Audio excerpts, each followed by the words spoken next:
The dawn of July 14, 1822, broke over Charleston like a grim prophecy, casting a blood-red hue across the sky.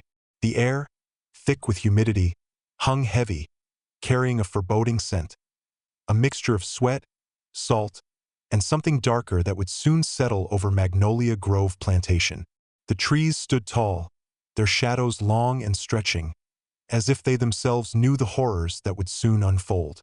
The once beautiful morning was now tainted with the stench of something much more sinister than nature's usual perfume. Cornelius Whitmore, the plantation owner, stepped out onto the grand veranda of his home, his silk waistcoat fluttering slightly in the morning breeze. His pale blue eyes, cold and unblinking, scanned the horizon, always searching for signs of disobedience, for threats to his absolute control. At 43, Whitmore commanded respect, not through kindness, but through fear. His cruelty was well known, his punishments legendary, but on this morning, even his hardened heart felt the weight of something amiss.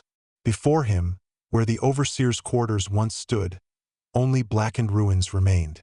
The building, which had housed the cruel enforcers of his will, 40 men who ensured the plantation's operation ran smoothly, was reduced to a pile of smoldering ash. Gray smoke curled into the air like ghostly fingers, reaching toward a heaven that seemed to turn a blind eye to the suffering below. "Sweet, merciful Christ," Whitmore whispered, his voice barely audible, as he stumbled down the veranda steps. The familiar crunch of polished boots against debris was strangely muted, as if the earth itself had swallowed the sound. The ruins that lay before him no longer belonged to the living, but to the dead, and not a single soul remained to mourn the loss. The silence was oppressive. The absence of groans or shouts from the injured was almost more terrifying than the sight of the destruction itself. The overseers, the very backbone of his plantation's power, were gone. Whitmore's foreman, Jeremiah Blackwood, ran toward him, face ashen, the blood draining from his features as he too took in the devastation. The stillness between them was broken only by the distant mocking calls of birds, nature's cruel reminder of the world moving on. If you're enjoying this dark tale of vengeance, be sure to subscribe and leave your thoughts in the comments below. What do you think will happen next? Grave of the Shadows awaits your theories. Tobias stood on the edge of the veranda, holding a silver tray in his hands, his eyes flickering across the smoldering remains of the overseer quarters. His expression remained unshaken, his face a mask of quiet composure. The faintest sheen of sweat gathered along his brow, but it was not fear or anxiety that caused it. No, Tobias had long learned to mask his emotions, to keep his thoughts hidden behind a curtain of silence. His entire existence had been shaped by this quiet skill, the art of invisibility. At 30, Tobias was tall and lean, his movements fluid and measured, as if every action had been meticulously crafted over the years. His skin, the color of polished mahogany, glistened in the early morning light, a stark contrast to the pale figures of the white men who surrounded him. Despite the warmth of the day, Tobias's attire remained impeccable. A white servant's jacket, crisp and unwrinkled, the collar turned just slightly beneath his jaw, the epitome of subservient elegance. His hair, short and neatly combed, gave no hint of the chaos that brewed just beneath the surface. Born into slavery, Tobias had spent most of his life at Magnolia Grove Plantation, a place where the air seemed permanently thick with the sting of injustice. However, Tobias's position was not that of a typical field hand. Over the years, he had been elevated to the rank of house slave, given privileges that most slaves could only dream of. He was allowed to sleep in the house, near the master, in a small but comfortable room that offered him a measure of safety, though he had learned long ago that safety was a relative term on the plantation. Tobias was literate, an uncommon skill among slaves, and his ability to read and write was regarded as an asset by his masters. This had granted him a small degree of power, the power to observe, to listen, and to learn. His position allowed him to witness the brutality of the overseers firsthand, yet it also placed him in an enviable position to exact justice in his own way. But what set Tobias apart was not just his privileged position or his intellect, it was his quiet rage. For years, He had been forced to endure the tyranny of men like Barnabas Cromwell, the sadistic overseer who took pleasure in breaking the spirits of those he considered beneath him. Tobias had witnessed countless acts of cruelty: beatings, whippings, the sale of children, all under the watchful eyes of the overseers, each one more despicable than the last. But it was the event 3 weeks ago, when Cromwell had brutally beaten a pregnant woman named Celia, that had finally broken Tobias's silence. He had stood in the kitchen, watching through the window as Cromwell raised his whip to strike the swollen belly of the pregnant woman. Celia's cries for mercy echoed in his mind still, her desperate pleas as the overseer's leather snapped across her fragile body. Tobias had tried to ignore it, to tell himself that there was nothing he could do, but that moment had shattered him. It was a turning point, a moment of clarity when he realized that the system he had served, no matter how well he played his part, was never going to change on its own. Justice was not something to be handed out by the masters. It was something that had to be taken. That night, Tobias had decided that he would take it. He would no longer remain invisible. He would no longer submit. For the next 3 weeks, Tobias began preparing. Quietly, meticulously, observing the patterns of the overseers, their weaknesses, their habits. He spent hours in the stillness of his small room, crafting maps, studying the wind patterns, and noting which overseers were heavy drinkers or had particular vulnerabilities. Cromwell, for all his cruelty, was a creature of habit. He drank whiskey every evening, read his Bible, and then passed out in a drunken stupor by 10 p.m.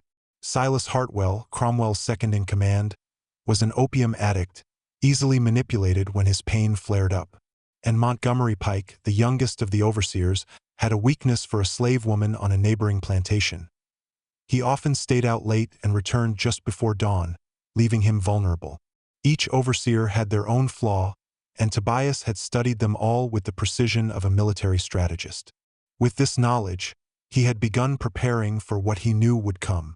As he stood before the ruins now, holding the breakfast tray for his master, Cornelius Whitmore, Tobias's gaze shifted back to the smoldering remains of the overseer's quarters. The events of that night were near, and the weight of his decisions had begun to settle over him. This was not just about revenge. This was about justice. Divine justice to be delivered with his own hands. It had been a long night, one that Tobias had hoped would pass like any other. A night spent moving through his duties, serving his masters with the customary efficiency that had earned him his position in the house. But nothing about this night could be ordinary. Tobias had awoken earlier than usual, as he always did, rising in the stillness before the rest of the household stirred. As he moved through the house, the oppressive heat of the South Carolina summer already clung to his skin, suffocating the air and making the slightest movement feel like a burden. Tobias was accustomed to the weight of the world on his shoulders. He had carried it for 15 years. But tonight, that weight felt different. It was as though the walls of Magnolia Grove were closing in on him, their oppressive presence pressing against his chest, suffocating him. The overseers, the men who had tormented him and his fellow slaves for so long, had always been a part of his life, a constant reminder of the cruelty he had learned to endure. But something inside Tobias had snapped that morning, the moment he had seen Celia, the pregnant slave, whipped so viciously by Barnabas Cromwell. Her screams echoed in his ears, each cry a reminder of the helplessness that had defined his life. The very image of her, crumpled on the ground, clutching her swollen belly, haunted him. He had seen brutality before, plenty of it, but there was something different about Cromwell's cruelty this time. It wasn't just the violence of the act, it was the intentional cruelty, the malicious enjoyment Cromwell took in the suffering of another. Tobias had heard the man laugh as the pregnant woman begged for mercy, heard the whip crack again and again, and saw the sick smile spread across Cromwell's face. Tobias had been powerless to stop it, and that feeling of powerlessness was what drove him to the breaking point. For years, Tobias had remained silent, keeping his head down and obeying orders. He had told himself that one day, somehow, things might change, that maybe there was some hidden mercy left in the world, some justice that would come from somewhere other than his own hands. But as he had watched Celia's suffering, he realized how naive he had been. No one was coming to save him, No one was coming to save anyone. The truth was undeniable. Justice would only come from his hands. He was the one who had to make it happen. He was the one who had to deliver it. The realization settled over him like a cold blanket, and for the first time in years, Tobias felt something stir deep within him, something that had long been buried beneath the weight of servitude and survival. Anger, a quiet, simmering rage that had been building ever since his first days as a slave, a rage that had been tempered by fear and survival instincts. But now, as he stood in the dimly lit kitchen, grinding coffee beans with an unsettling precision, Tobias knew that his time had come. The house was still and quiet, the servants asleep in their quarters, the master and his family blissfully unaware of the storm that was brewing. But Tobias knew that, for him, nothing would ever be the same again. He had made his decision. That night, as he moved silently through the kitchen, preparing the breakfast tray for his master, Tobias's mind raced with thoughts of the plan he had been formulating for weeks. The overseers, every last one of them, had to die. They were the embodiment of everything that had broken him, everything that had broken the plantation system. They were the ones who enforced the brutality, who forced families apart, who turned human beings into tools for profit. They were the reason Celia's screams still rang in his ears, and they were the ones who would never be allowed to walk this earth again. Tobias knew the risks. He knew that once he took this step, there would be no turning back. He would become the enemy, the one hunted, the one branded as a traitor. The consequences for such an act would be severe, but Tobias was no longer afraid of consequences. The fear of death, the fear of punishment, had been replaced by something far more powerful: the need for justice. The plan had been set into motion weeks ago. Every detail had been calculated, every weakness of the overseers noted. The timing was everything. The wind patterns, the way the overseer quarters were laid out, the most vulnerable points in the building. All of it was part of the intricate design that Tobias had crafted in silence. And tonight it would all come to fruition. As he prepared the silver tray, the weight of the decision settled fully on his shoulders. Tobias glanced toward the window, his thoughts shifting once again to the overseers. Their weaknesses, their routines, their sins.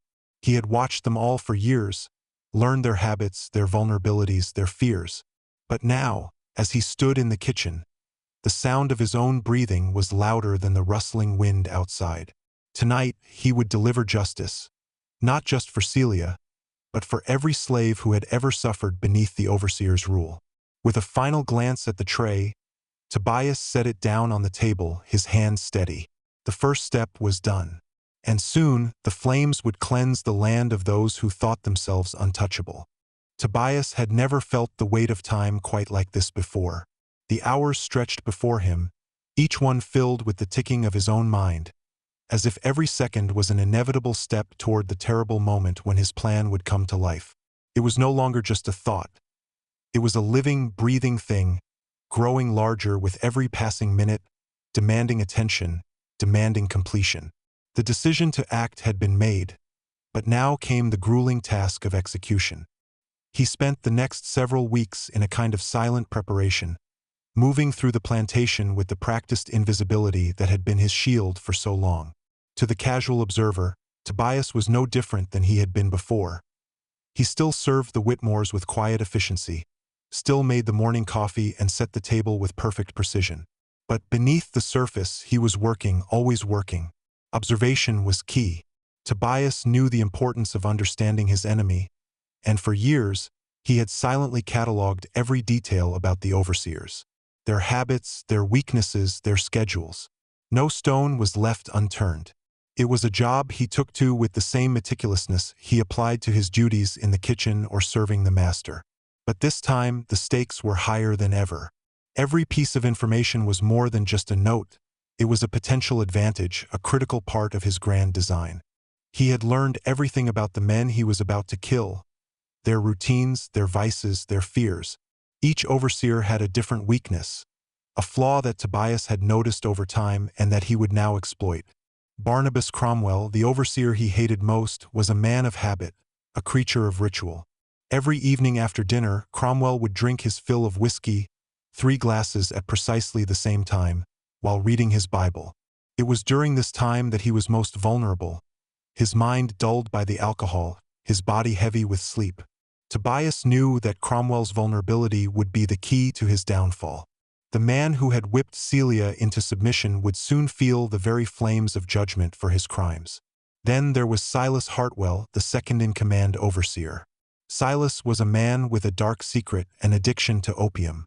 He had suffered a riding injury years ago, and the pain had driven him to seek comfort in the drug. Tobias had watched him on countless nights, his body swaying as he made his rounds after dosing himself with the drug. When the opium took hold, Silas was as defenseless as a child, his body a slave to the drug, his mind lost in a haze. Tobias knew that this weakness would be exploited when the time came. Finally, there was Montgomery Pike, the youngest of the overseers, still arrogant and unpredictable. But even he had his flaws, his immaturity, his need for distraction. Pike often sneaked off to visit a slave woman at a neighboring plantation, leaving himself vulnerable. Tobias had seen him stumble back from these late-night visits, drunk and exhausted, easy pickings for someone with the right knowledge. Tobias had made sure to remember the nights when Pike would leave, nights when he would be the most vulnerable. In the quiet of his room, Tobias began to lay out his plan in detail. His movements were precise, the planning as methodical as it had always been. He had already catalogued the overseer's weaknesses. Now it was time to figure out how to act on them. He had spent nights memorizing the layout of the overseer's quarters. The building itself had been designed for security, to prevent any potential uprisings. But Tobias had discovered its flaws long ago. The windows, though barred, could be secured from the outside. No one would escape if he locked them in. The doors could be bolted shut, and he knew exactly where to position the beams to ensure they would never open. Tobias knew the importance of timing. The fire had to be set at the perfect moment, when the overseers were at their most vulnerable. His calculations had to be precise. Too much wind, and the fire could spread too quickly, putting everything at risk. Too little, and the flames might not consume the building in time. The fire had to be contained to the overseer's quarters. No other building could be touched. It was a delicate balance, and Tobias worked day after day, watching the wind patterns, noting the slightest changes in direction. By day, Tobias continued his routine.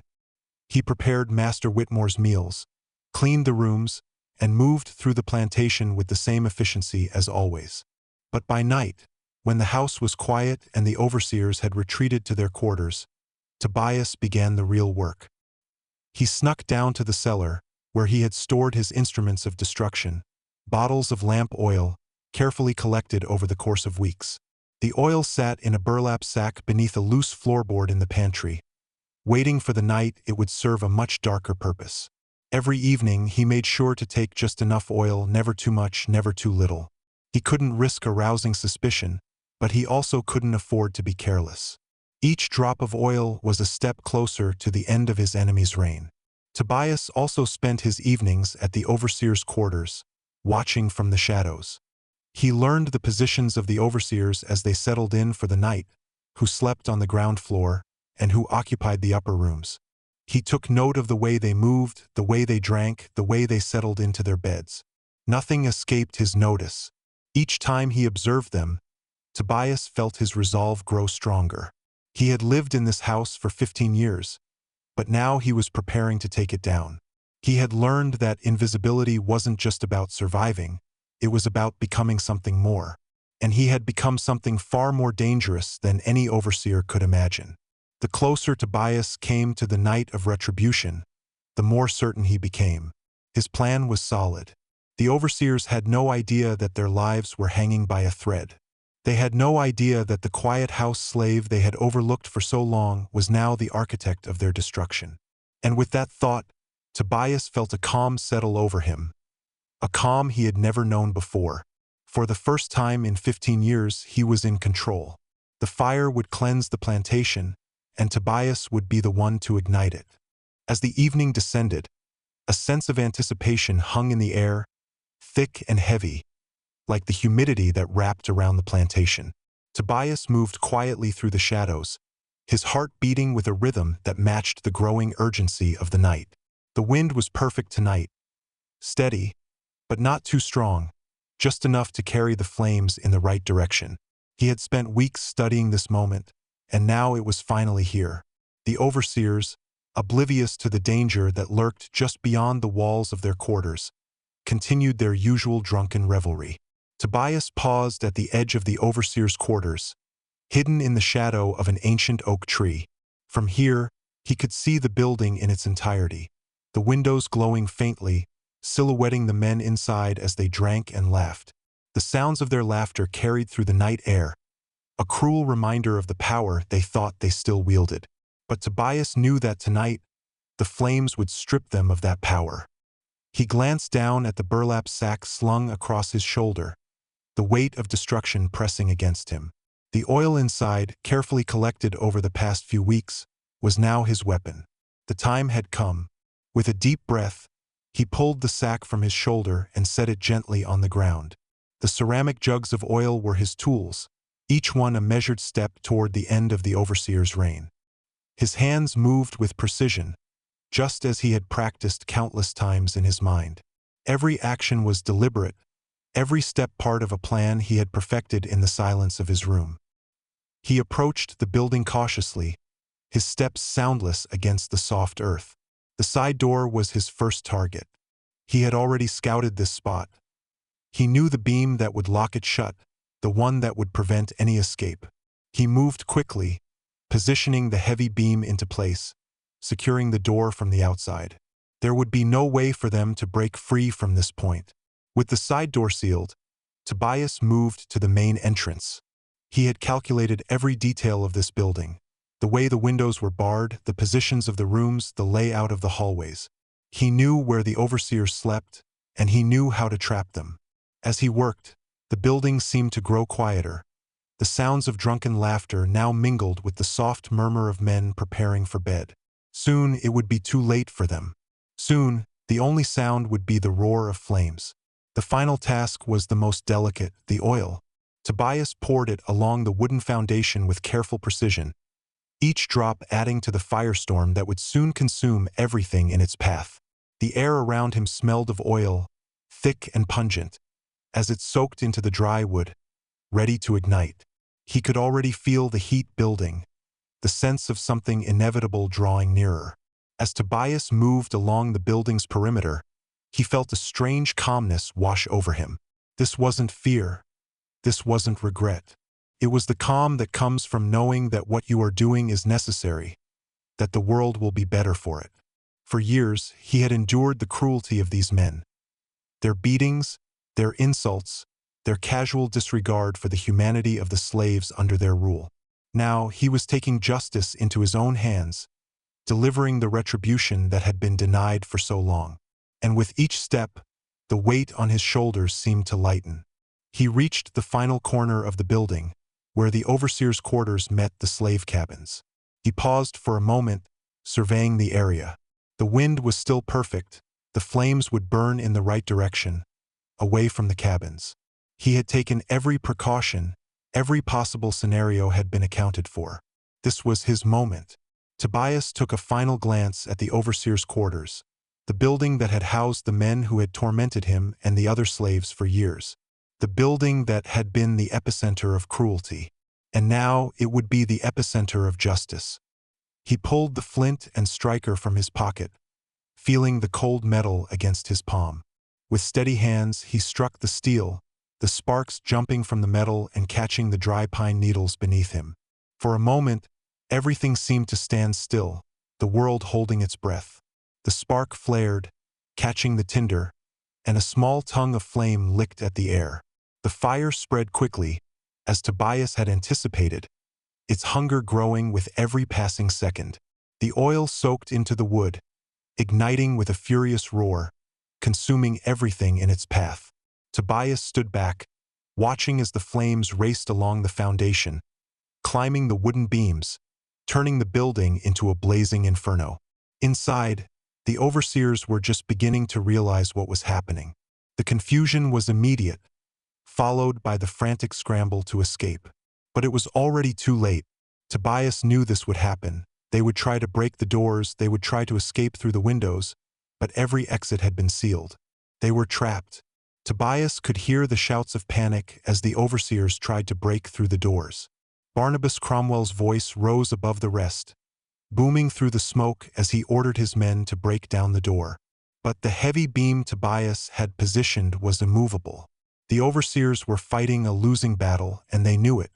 The fire was too strong, too quick. As the building began to collapse inward, the flames reached their peak. Tobias stood at a distance, watching the chaos unfold with a quiet satisfaction. The flames roared higher, consuming the building with a relentless hunger. He could hear the screams now, muffled by the heat and smoke, but still reaching his ears. The sound was unmistakable, the cries of men who had long reveled in the suffering of others, now tasting that suffering themselves. It was justice. The first light of dawn crept over the horizon, painting the world in shades of orange and pink. But in the distance, the blackened ruins of the overseers' quarters still smoldered, their once pristine structure now nothing but a pile of ash and charred beams. The fire had ravaged everything, reducing the symbols of authority to nothing more than dust and smoke. Tobias stood at the edge of the plantation, hidden in the shadow of a large oak tree, watching the aftermath unfold. The plantation was silent now, eerily silent. No longer were there the sounds of the overseers' commands or their cruel laughter ringing through the fields. The usual hum of activity, the sound of slave labor, the rhythmic beats of the overseers' whips, had come to an abrupt halt. Even the air felt different, as if it, too, was holding its breath. The plantation was waking up to a new reality, one that had been shaped by Tobias's actions. But for Tobias, the silence was heavy, a weight that settled on his chest with each passing moment. His heart beat steadily, but it felt distant, detached. The fire had consumed everything, and in doing so had severed any connection he had to the life he once knew. He stood there for what felt like hours, watching as the morning fog began to lift, the air growing warmer. The flames had died down, leaving nothing but the skeletons of what had once been the overseer's home. There was no joy in Tobias's heart, no sense of victory, only emptiness. His mind was clouded, his emotions in turmoil, as the weight of his actions began to settle over him. He had always known the risks, always understood the consequences of what he was about to do. Tobias had prepared himself for the possibility of death, for the inevitable retaliation from the Whitmores or the authorities. He had made his peace with that. But now, standing in the shadow of his own destruction, he wondered if he had prepared for the emotional cost of this act. The overseers, those men who had caused so much pain, were now gone. There would be no more whips, no more screams. Tobias had avenged the broken bodies and tortured souls of the slaves who had come before him. But what had he truly achieved? What had changed, really? The plantation remained the same. The Whitmores would still live in their grand house, still profit from the labor of those like Tobias. The system that had allowed the overseers to rule with cruelty would continue to thrive. Tobias had struck a blow at the top, but the roots of slavery were still deep within the soil of Magnolia Grove. As the hours passed, Tobias's initial resolve began to fracture. The anger, the hatred that had driven him to this moment was being replaced by something else, something softer but more painful. Regret. He regretted the lives lost, even if they were the lives of those who had caused untold suffering. The flames had not just taken the overseers, they had taken everything. The future Tobias had once envisioned for himself and the others. The slaves would now be without their tormentors, but would they be any better off? Who would fill the void left by the overseers? Who would take their place? Tobias had been so focused on the immediate vengeance, so intent on delivering justice, that he had failed to consider the long-term consequences. The fire had burned away more than just wood. It had scorched the hope that had once resided in him, the hope that perhaps this act would change things for good. Now, it seemed like nothing more than a fleeting moment of catharsis. As the sun began to climb higher in the sky, Tobias turned away from the wreckage. His eyes lingered on the smoke rising into the sky, still curling in the early morning light. He knew he couldn't stay. The plantation would be crawling with the Whitmore's men soon enough, and if they didn't find him first, the authorities would. Tobias needed to leave before the consequences of his actions caught up with him. But even as he began to move, his mind kept returning to that night. The fire, the screams, the destruction. It was all so clear, yet so distant. He could still feel the heat, still hear the crackling of the flames as they consumed the overseer's quarters. But now, it all felt like a dream, a nightmare he could no longer escape. Tobias knew that no matter how far he ran, he would never escape what he had done. He had become part of the cycle of violence, a cycle that had been going on for centuries. The act of vengeance had seemed so just in the moment, but now it felt like something far more complicated. Tobias paused at the edge of the forest, taking one last look at the plantation before disappearing into the trees. He couldn't bring himself to feel anything. Not relief, not satisfaction, only an overwhelming sense of emptiness. The plantation was still there, the people were still there, and nothing had truly changed. He had delivered justice, but at what cost? What had been achieved beyond the death of a few cruel men? The question hung in the air like the smoke that still rose from the ruins. A question without an answer. A question Tobias would never find peace with. The days that followed were nothing like Tobias had imagined. The fire had consumed the overseers, but it had also consumed a part of him. A part that he hadn't even realized was there until the flames had burned away all the illusions. He had spent so many years hiding in the shadows, observing, waiting for the right moment. But now, as he made his way through the dense forest, away from the life he had known, he couldn't help but feel the weight of his decisions pressing on him like a millstone. Tobias had hoped for clarity, for a sense of justice once the fire had been set. He had believed that by taking the lives of those who had tormented him and the others, he would somehow find peace. That the act of vengeance would feel like a release, a moment of justice. But that was not what he had found. Instead, he had found emptiness, a void that seemed to grow with each step he took away from the plantation. The land behind him was no longer the place he had known for 15 years. It had been changed, reduced to ash, stripped of its tormentors. The overseers, the men who had caused so much suffering, were gone. But their absence was not the relief Tobias had expected. In their place, a deeper, more troubling silence had taken hold. The plantation would continue, but it would not be the same. The cycle of cruelty would find new agents of torment, perhaps even from within. Tobias had killed the overseers, but had he killed the system that created them?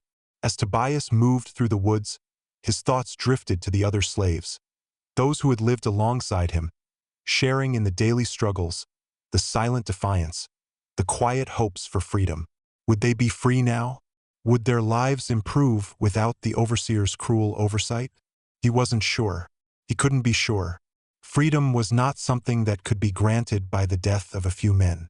It was something that had to be earned, fought for. Tobias had known that for a long time, but now, in the quiet aftermath of his vengeance, it felt like a cruel truth. He thought of Celia, the woman whose suffering had pushed him to take action. Had she found peace? Or had her memory, like the memory of all the other broken bodies, become a silent witness to the violence he had unleashed? Tobias had avenged her, but at what cost? Her pain had led him to this moment, yet he could not shake the feeling that her torment had only multiplied with his actions. The reality was simple. The system was far larger than any single act of vengeance. The fire might have destroyed the overseers, but it had not destroyed the plantation system itself. Magnolia Grove would continue to operate, its profits still rising, its systems of control still intact. The Whitmores would remain the masters, and the slaves would remain the laborers. Tobias had struck a blow at the heart of that system, but in doing so, he had made himself part of the violence that sustained it.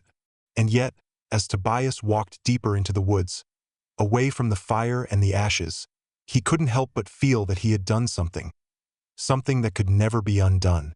Justice, even in its most brutal form, had been delivered. It had not been clean, it had not been easy, but it had been necessary. Tobias had been forced to make a choice, and in the end, He had chosen to strike against the system that had destroyed everything he loved. His thoughts turned to the future. What would it hold for him now? Would he be hunted by the authorities? Would his name be whispered as a legend among the slaves who had lived under the overseer's cruelty? Or would he simply fade into the shadows, forgotten like so many others before him? Tobias wasn't sure, but one thing was clear: he would never return to the life he had known. The act of vengeance had changed him irrevocably.